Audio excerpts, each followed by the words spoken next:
Diamant dans Alan Wake. Alice a été enlevée. Alan, j'ai besoin d'aide. Alice? Faites ce que je vous dis si vous voulez revoir votre femme un jour. Je ne peux en parler à personne sauf à mon agent Barry. Merde, Barry, ils vont la tuer! T'es mon meilleur ami, et j'ai un peu peur que t'aies pété un plomb. La rançon est un manuscrit que je suis censé avoir écrit et qui devient réalité sous mes yeux. Ça s'est passé comme sur la page. Cette ombre... J'ai seulement trouvé quelques pages éparses. Je veux l'intégralité du manuscrit. Et je n'ai que 2 jours devant moi. J'ai trouvé les pages de Monsieur Wake. Excellent. Et comment elle a fait pour récupérer le manuscrit? Mais j'en sais rien. C'est une sacrée fille. Je t'avais dit que tu l'avais mal jugée. Écoute, j'ai découvert tout un tas de trucs intéressants pendant que je menais mon enquête. Allô? Monsieur Wake, ici le shérif Breaker. On a ici un agent du FBI, l'agent Nightingale. FBI? Il a hâte de vous voir. Vous feriez mieux de venir au bureau. D'accord, j'arrive tout de suite, shérif. On s'éternise pas, ok? Je peux vous aider? Je m'appelle Randolph. Je suis le gérant. On cherche Rose. Elle travaille comme serveuse au restaurant. Rose? Oui, une gentille fille. Et qui la demande? Je suis Alan Wake. L'écrivain, hein? J'ai entendu à la radio que vous étiez de passage. Bon, je vais vous montrer son mobil-home. Rose, c'est une chouette fille. Elle pète toujours au rubis sur l'ongle. Comme je te disais, Al, j'ai déniché plein de trucs bizarres dans les archives du journal local. Cet endroit est dingue. Disparition, mort mystérieuse, légendes urbaines qui deviennent réalité. Et écoute ça, la plupart de ces drames ont eu lieu près de Cauldron Lake. Ah, c'est pas faux ce que vous dites. Les Indiens pensaient que le lac était un passage vers les enfers. Moi, je suis quelqu'un de religieux, vous savez, je crois pas à ce genre d'ânerie. Ouais, d'accord. Bref, il y avait une île là-bas, la propriété d'un certain Thomas Zane. Et d'après les articles que j'ai trouvés, c'était un écrivain célèbre. J'ai fait des recherches, mais j'ai trouvé aucune trace de ses œuvres. Zane était un passionné de plongée, au point que l'île a été surnommée Diverside. Mais le volcan qui se trouve sous le lac est entré en éruption en 1970. Et Zane a coulé avec l'île.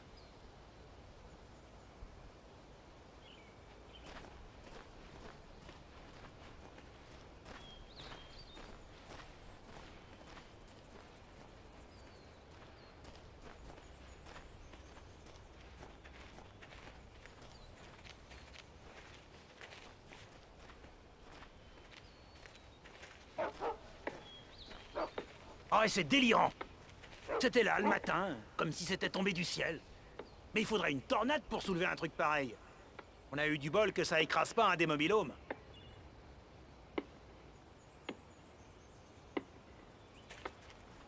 Venez avec moi, je vous conduis au mobil-home de Rose.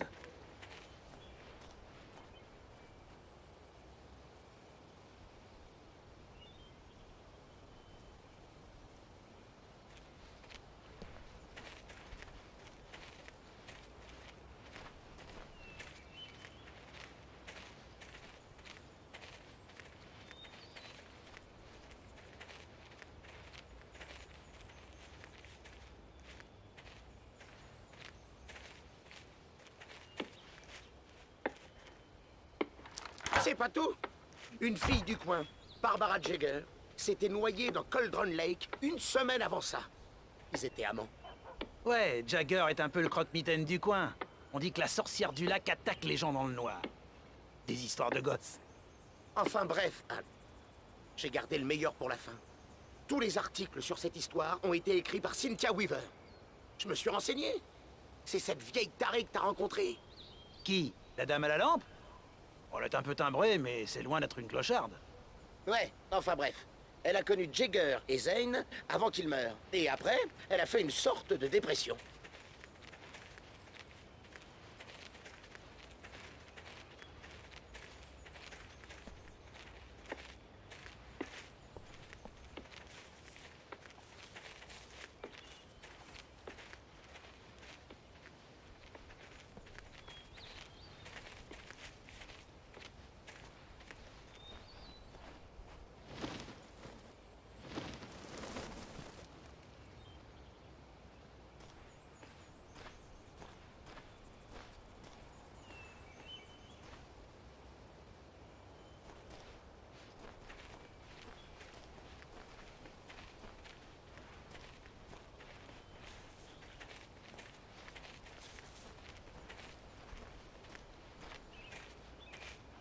Eh bien, monsieur, voici le mobil-home de Rose. Je peux vous demander ce que vous lui voulez? On est juste venu lui parler, vieux.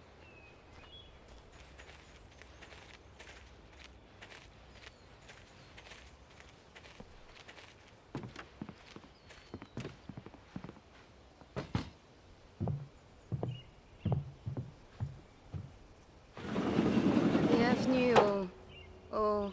Ça alors, Monsieur Wake. Je suis contente de vous voir.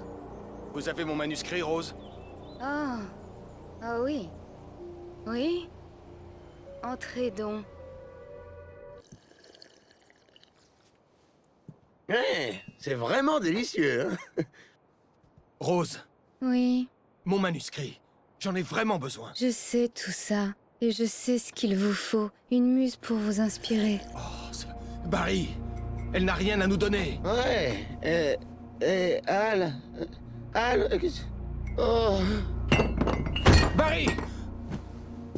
Qu'est-ce que... Qu'est-ce que...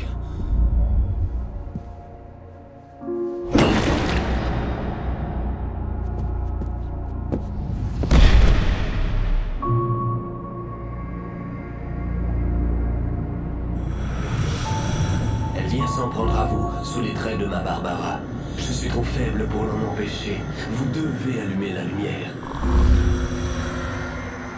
J'avais promis de passer vous voir. Vous et votre charmante femme. Vous devez finir ce que vous avez commencé. J'insiste. Vous devez allumer la lumière. Allumez la lumière. Remettez-vous au travail.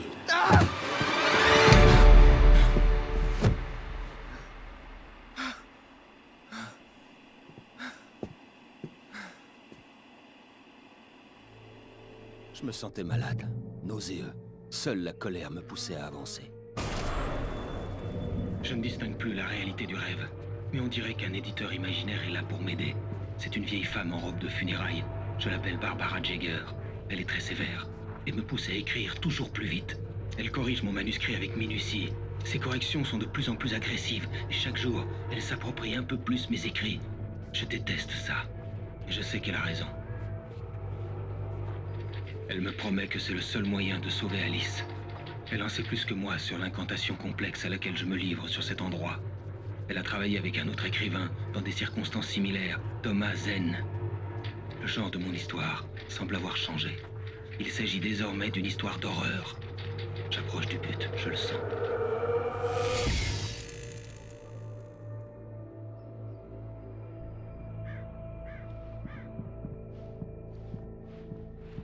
J'avais perdu une journée à cause de Rose. J'avais rendez-vous avec le ravisseur dans moins de 12 heures. Tout ce que je pouvais faire, c'était mettre Barry dans la voiture et trouver une solution en route. Barry était dans les vapes. Il était bien trop lourd à porter. C'est bien vrai. Mérite d'être mieux payé. Je suis si sexy. Bienvenue au Dear Dinner. Qu'est-ce que je vous sers aujourd'hui? Du café? Je ne pouvais pas trop en vouloir à Rose. Quelque chose s'était servi d'elle et avait laissé son empreinte. Deuxième service gratuit. Le lait et le sucre sont sur le comptoir. Vous voulez savoir le menu du jour? Merci. Mon arme et ma lampe torche avaient disparu. Il fallait que je trouve un moyen de faire monter Barry dans la voiture au plus vite. Il n'y avait pas une minute à perdre. Monsieur Randolph appréciait Rose, son gentil sourire, le fait qu'elle reste adorable alors que la vie n'avait pas été tendre avec elle. Ce qu'elle faisait dans son mobil-home ne le regardait pas, mais ses étrangers, l'écrivain et son petit malin d'acolyte ne l'inspiraient pas, et ça faisait des heures qu'ils étaient là, bien après l'heure du coucher de Rose. Randolph prit son téléphone et appela le bureau du shérif.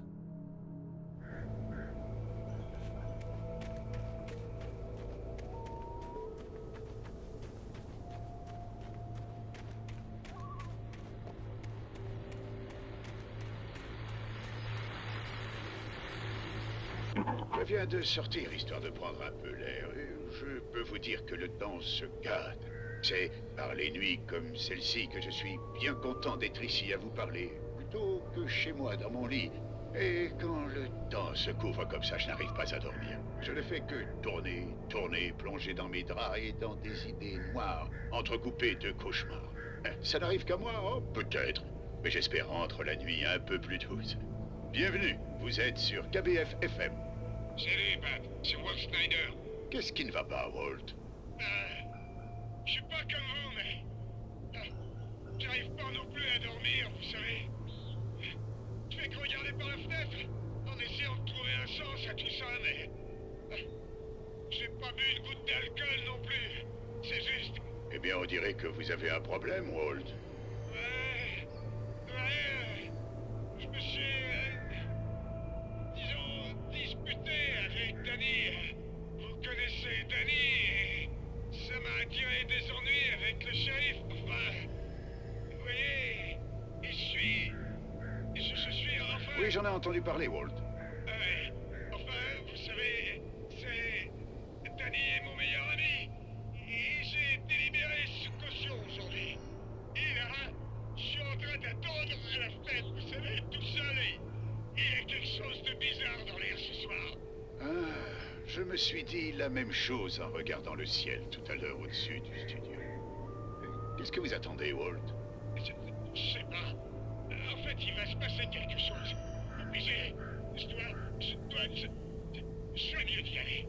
Eh bien, Walt, peut-être... Non, merci, Pat. Eh bien, je vous souhaite bonne chance, Walt. Tenez bon. On fait une petite pause, les amis. Faut avouer qu'il fait un sacré temps. Pas vrai?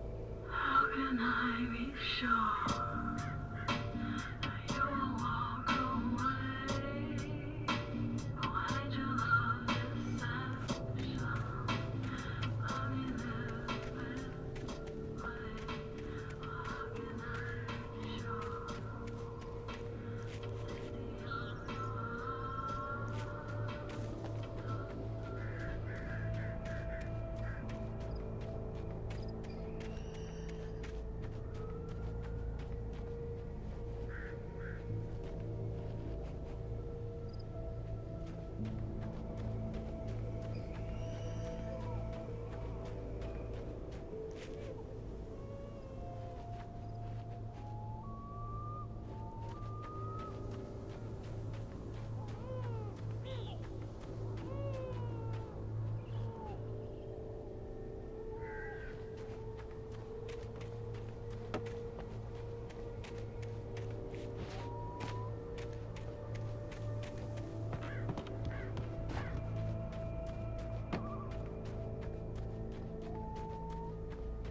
Oh, vous allez le payer cette fois. Dieu sait ce que vous avez fait à cette pauvre fille. Je suis l'agent Nightingale, FBI, les mains en l'air, Hemingway. T'es en état d'arrestation. Bouge d'un millimètre et je te colle une putain de balle en pleine tête. Je t'interdis de bouger de ta part.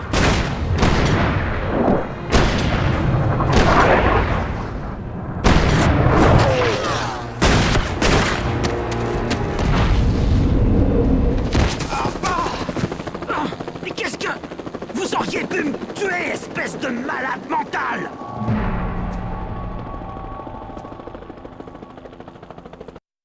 Je m'en voulais d'abandonner Barry, mais il était hors de question que je manque mon rendez-vous avec le ravisseur. Rendez-vous, monsieur Wake! Allez, compliquez-moi les choses! Allez-y, fouillez la zone!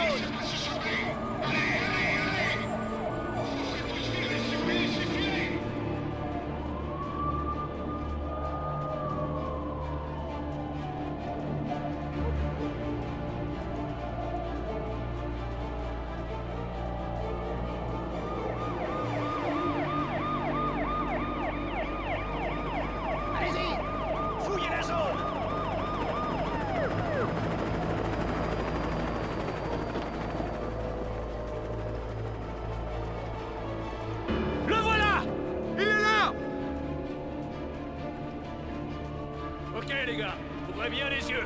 Il va essayer de passer par là. Oh, bon sang. Il est parti par où? Par ici! Oh, Stop! Il s'est perdu! Vous le voyez? Soyez vigilants! Hé! Il est là! Bon sang, où est-ce qu'il est? Il a finé! Les gars, je l'ai perdu!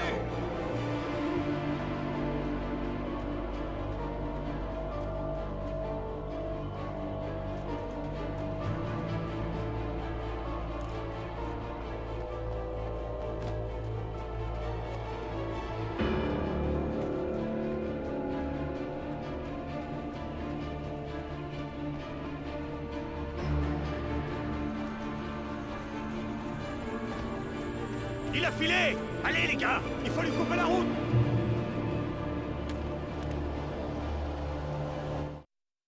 Pendant des décennies, l'ombre cachée dans la peau de Barbara Jagger avait dormi dans l'antre noir qui lui servait de prison.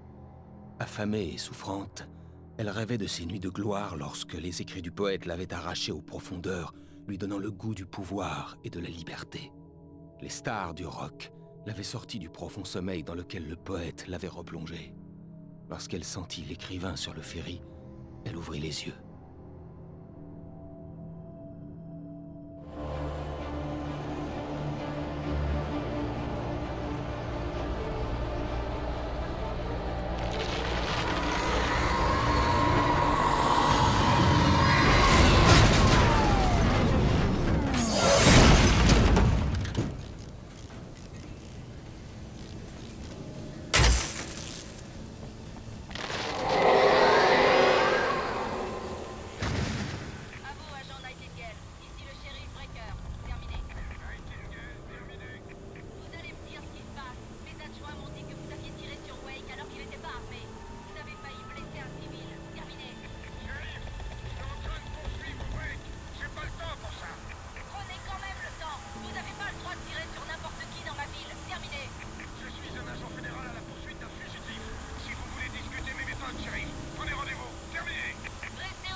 Nightingale contempla les bois sombres par la fenêtre cassée du studio.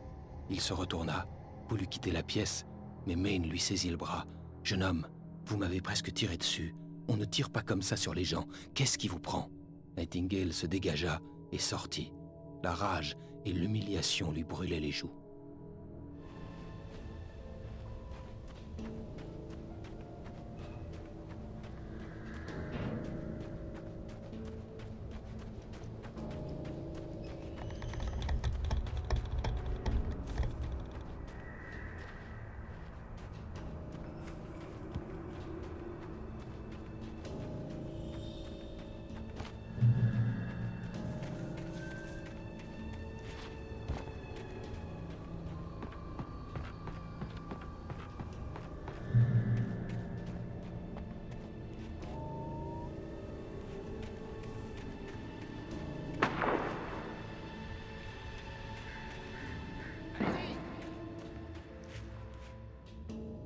Fouillez la zone!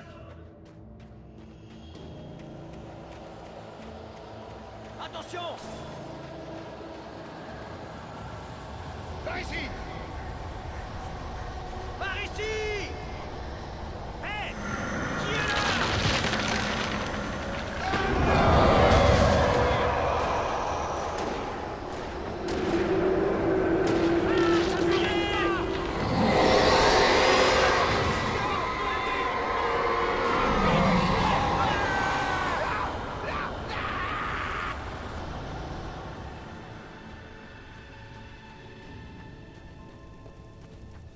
Cette horreur me suivait partout où j'allais. Elle m'encerclait. Les flics n'avaient aucune chance. Ils pensaient affronter un écrivain, pas un monstre.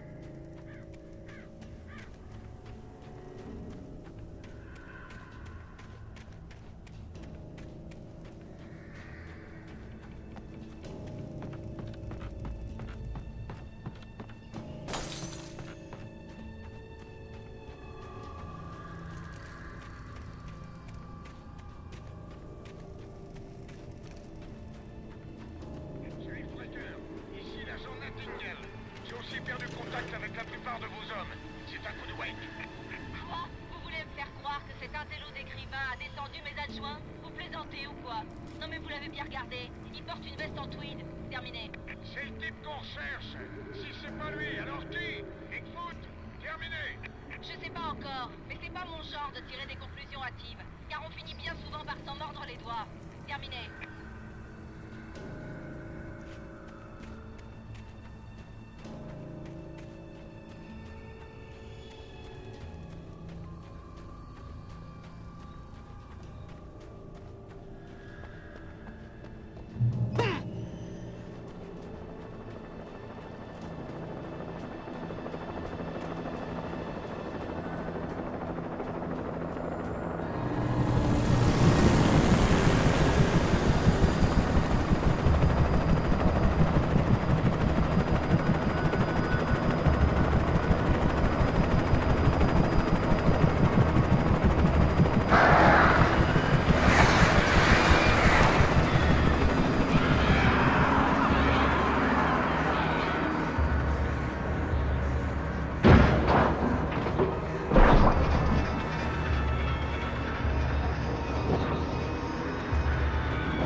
Mulligan, à vous, terminé.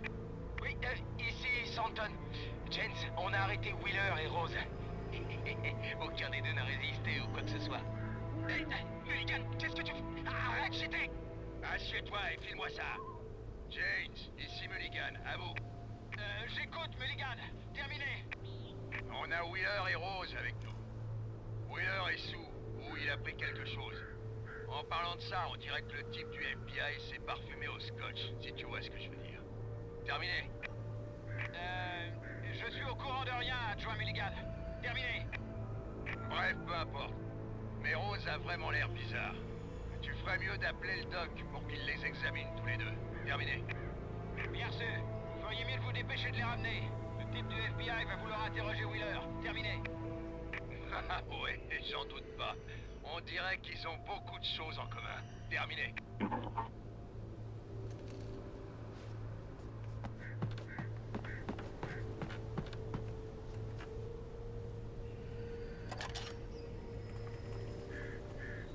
Je distinguais au loin les lumières de la station de radio.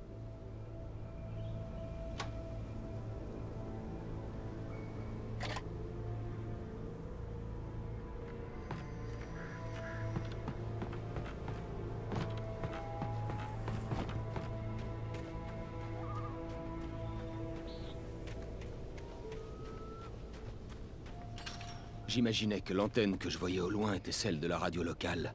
Men semblait être un type réglo. Il pourrait peut-être me dire comment me rendre à la mine de charbon.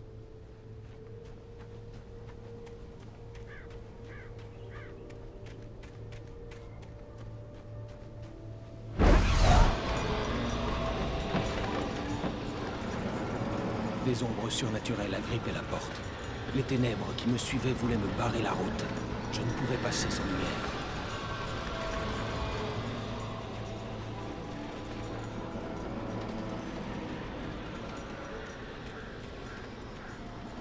Le projecteur n'était pas alimenté.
Il me fallut un moment pour reconnaître les armes capacitantes. C'était des armes idéales dans ma situation. Équipe 1, à vous. Terminé. Équipe 1, ici le shérif Breaker. Au rapport. Terminé. Équipe 2, à vous. Faites-moi un rapport. Terminé. Allez les gars, répondez-moi. Allez, répondez. Terminé.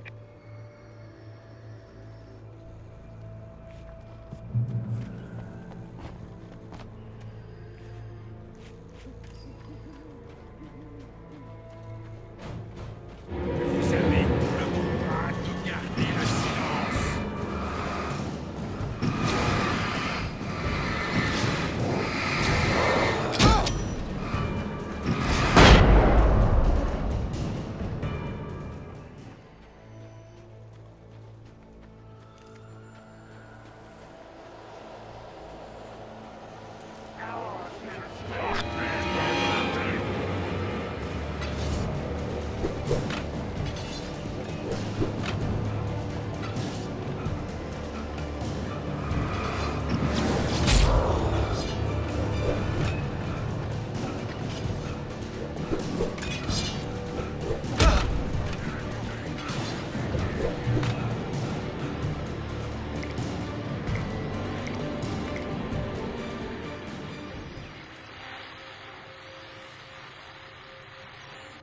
Et voici un autre appel.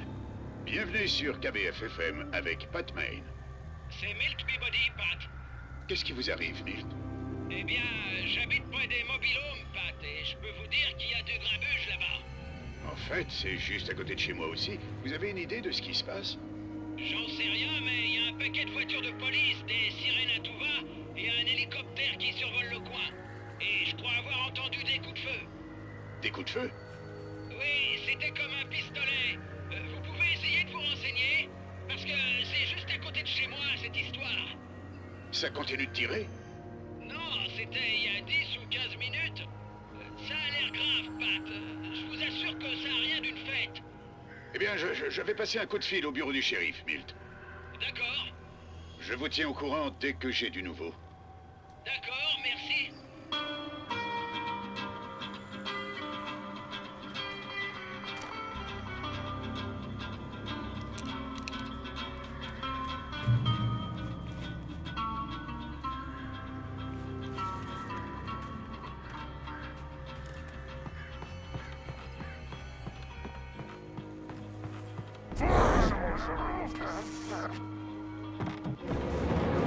C'est un message d'arrestation.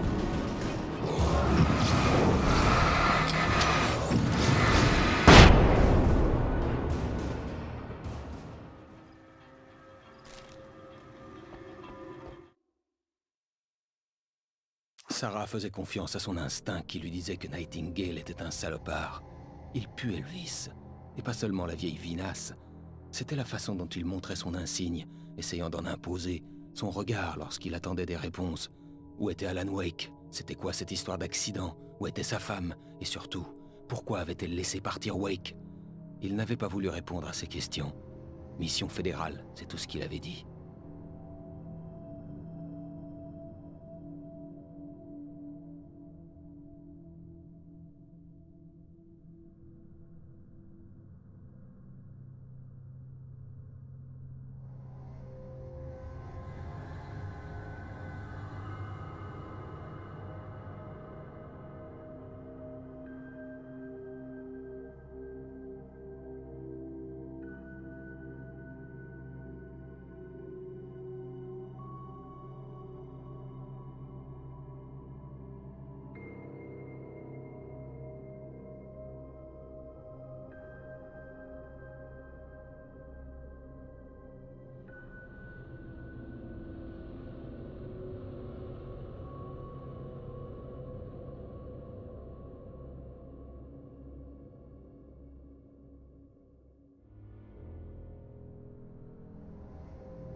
Plus un geste.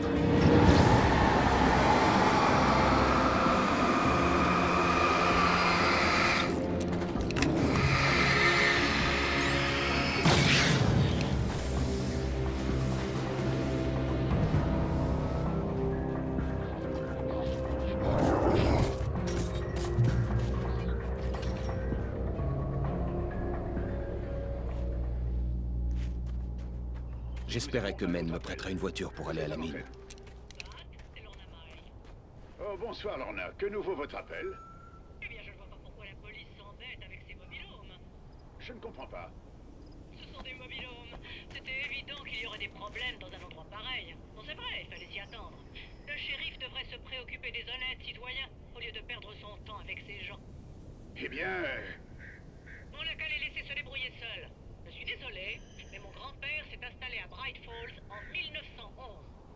Eh bien, merci beaucoup pour votre témoignage généreux, Lorna. How can I be sure?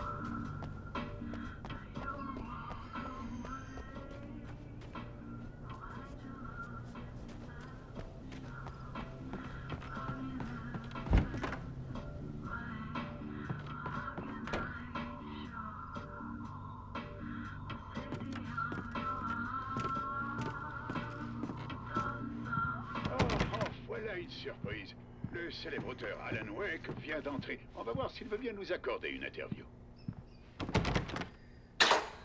Entrez, monsieur Wake. Oh, je suis ravi que vous ayez pris le temps de venir, monsieur Wake.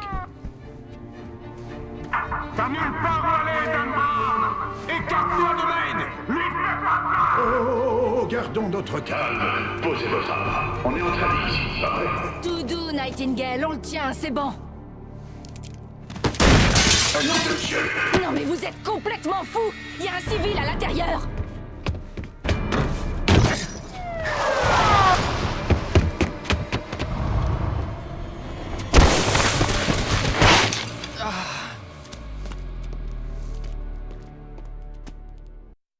Je t'aurai! Même si je dois me faire tuer! Tu m'entends? Tu m'entends, H.P. Lovecraft? J'étais tombé de tant de falaises que c'en était ridicule. C'était le prix à payer quand on écrivait des polars musclés. C'était certainement une bonne chose que je n'ai pas eu le temps de dire à Men où je me rendais. J'allais devoir semer les flics et trouver seul le chemin de la mine.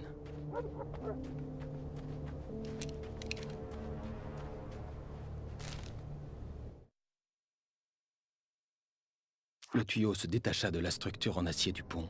Enveloppé de ténèbres, il flottait dans l'air, remuant de façon convulsive. Un instant, je ne compris pas ce que je voyais. L'objet lourd fonça sur moi avec une force démentielle. Je me jetai pour l'éviter et il me rata d'un cheveu.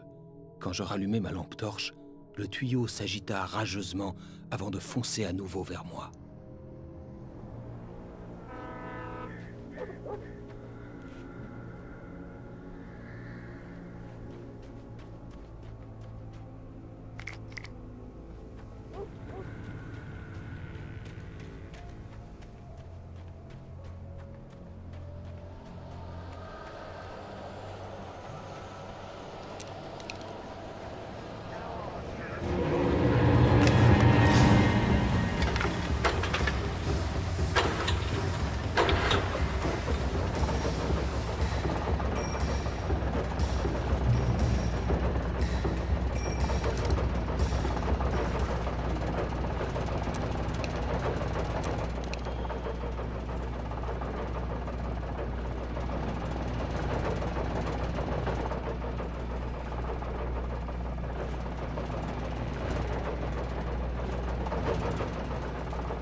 Il n'y avait aucune raison pour que la compagnie d'électricité laisse des lumières ici.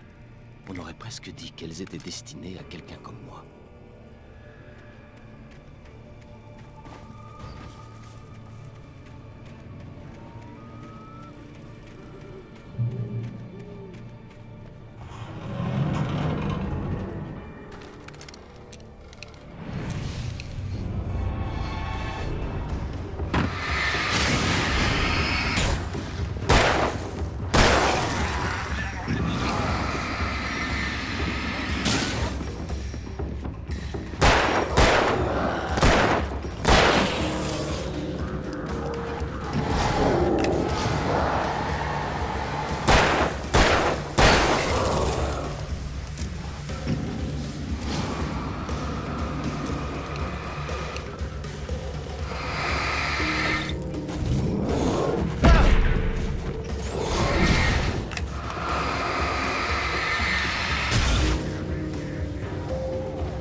Je lui claquai carrément la porte au nez.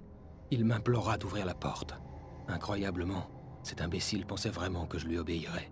Je n'avais plus aucune pitié. Pas de culpabilité non plus, pas pour lui. Je pris un moment pour savourer le hurlement. Je parie que je souriais. Je n'eus le temps que de ça. L'ombre noire était à l'intérieur du chalet avec moi.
Allô?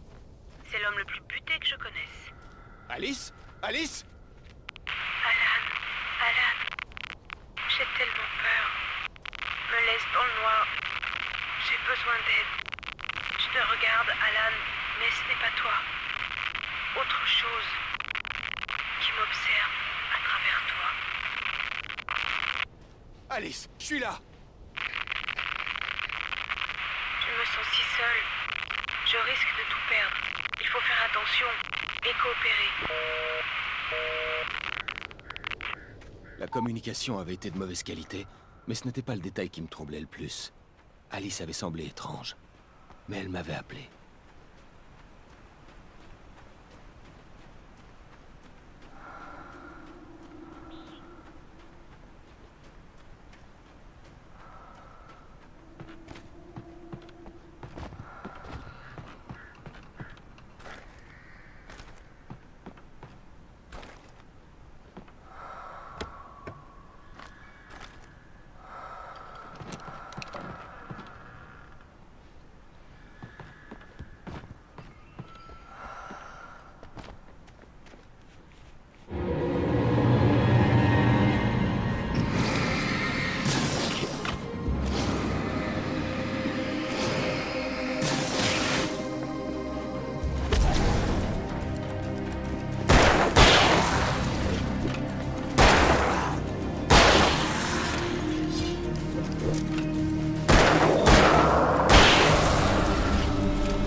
Les ténèbres se précipitèrent sur moi, arrachant tout ce qui se trouvait sur leur passage, tirant sur mes vêtements.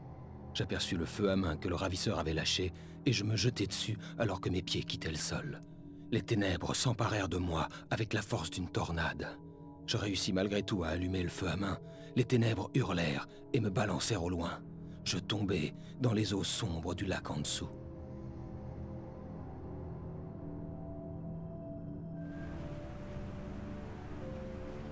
J'apercevais un pont ferroviaire un petit peu plus loin, et une sorte d'entrepôt sur l'autre rive. J'espérais pouvoir y trouver une voiture.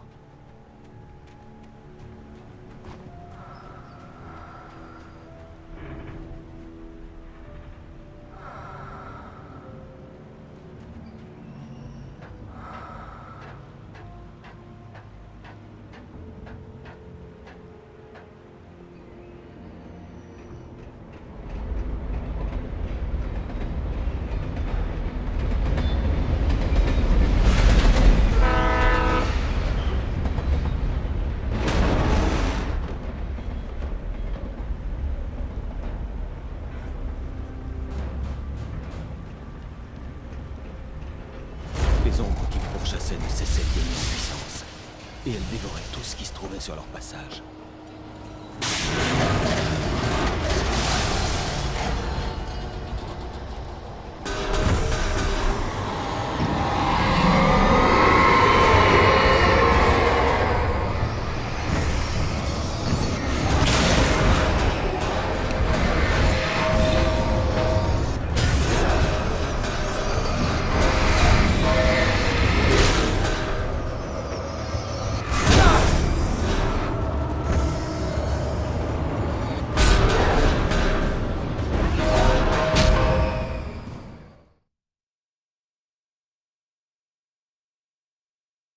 Sur l'autre rive, j'espérais pouvoir y trouver une voiture.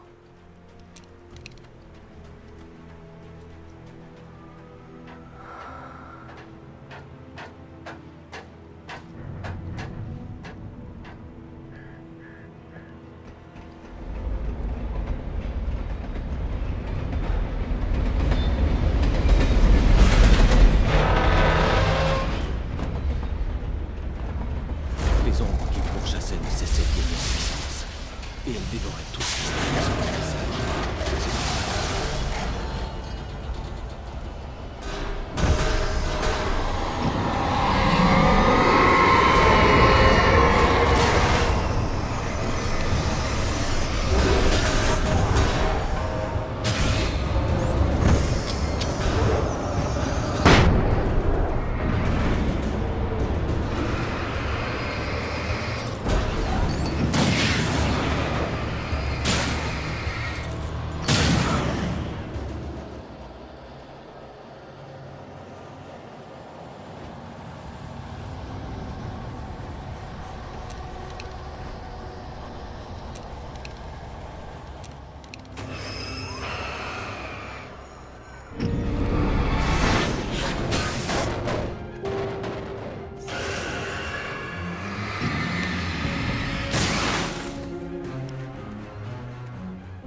Rose ignorait comment l'étrange vieille dame avait pu faire pour entrer dans son mobil-home, et elle avait l'air malsaine. La femme montra ses dents dans ce qui ressemblait à un sourire et passa le doigt sur la joue de Rose. « Jolie, dit-elle. » Rose eut l'impression soudaine de s'endormir, mais ses genoux ne flanchèrent pas. La vieille femme lui murmura des paroles glaciales à l'oreille.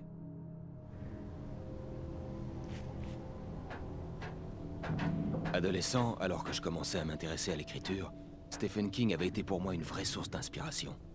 Je me rappelais de tous les objets inanimés qui avaient pris vie dans ses romans. Nul n'est en sécurité dans les histoires d'horreur, le protagoniste encore moins. C'est ce qui les rend si palpitantes. Mais la réalité était tout autre. Les ténèbres pouvaient tout dévorer, et elles approchaient.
On prend pour acquis les événements de notre existence, sans se rendre compte qu'il ne s'agit en vérité que d'un fin vernis opaque qui dissimule un vaste univers de démence et d'horreur.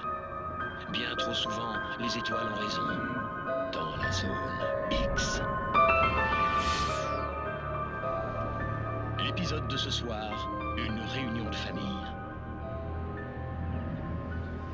Le voyage du journaliste Alvin Durless afin d'étudier les coutumes locales d'une communauté insulaire de la zone X n'avait guère porté ses fruits. Jusqu'à ce soir. Je suis bien content que vous ayez changé d'avis. Les anciennes coutumes, la mythologie locale. Mon éditeur adore ce genre de truc. Eh bien, monsieur Durless, on n'est pas des souris de laboratoire. Mais vous avez prouvé que vous étiez sérieux dans votre démarche. Bien sûr que je le suis. Surtout, faites comme d'habitude. J'essaierai de me faire tout petit. En fait, j'ai pensé que vous pourriez nous aider. Il se trouve qu'il nous manque quelqu'un. Comme ça, vous pourriez vraiment être au cœur même de l'action. Je peux vraiment? Bien sûr, monsieur Durless. Bien, c'est le moins que je puisse faire. Mais comment puis-je vous aider? Oh, tenez, je vais vous montrer avec un baiser.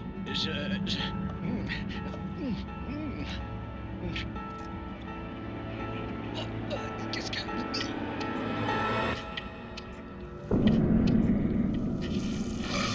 Oh, monsieur Durless, le seigneur incarné Nixie Pirka est très content de vous.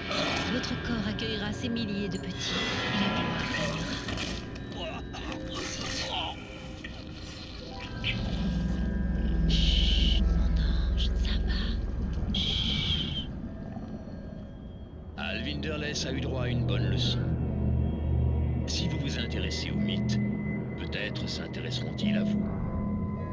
Et une telle quête finit toujours par payer. Dans la zone X.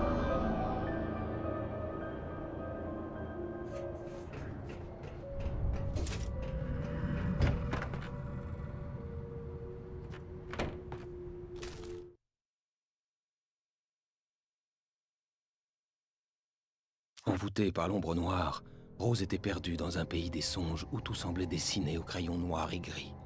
La vieille femme lui avait promis que tous ses vœux les plus fous deviendraient réalité. Elle deviendrait la muse d'Alan Wake. Son grand sourire en devint douloureux. Elle écrasa le contenu d'un flacon de somnifère dans le café. Tout au fond d'elle-même, elle hurlait de terreur.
Du soleil ne m'avait jamais paru si beau. J'avais quelques heures devant moi pour me rendre à la mine.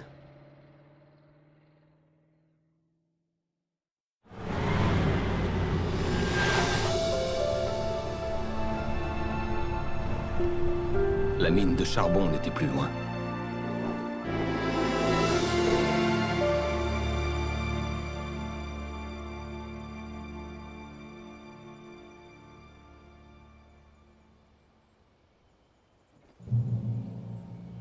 Aujourd'hui, j'irai voir le ravisseur et il me rendrait Alice. Je ne lui laisserai pas d'autre choix. J'étais prêt à tout pour la sauver.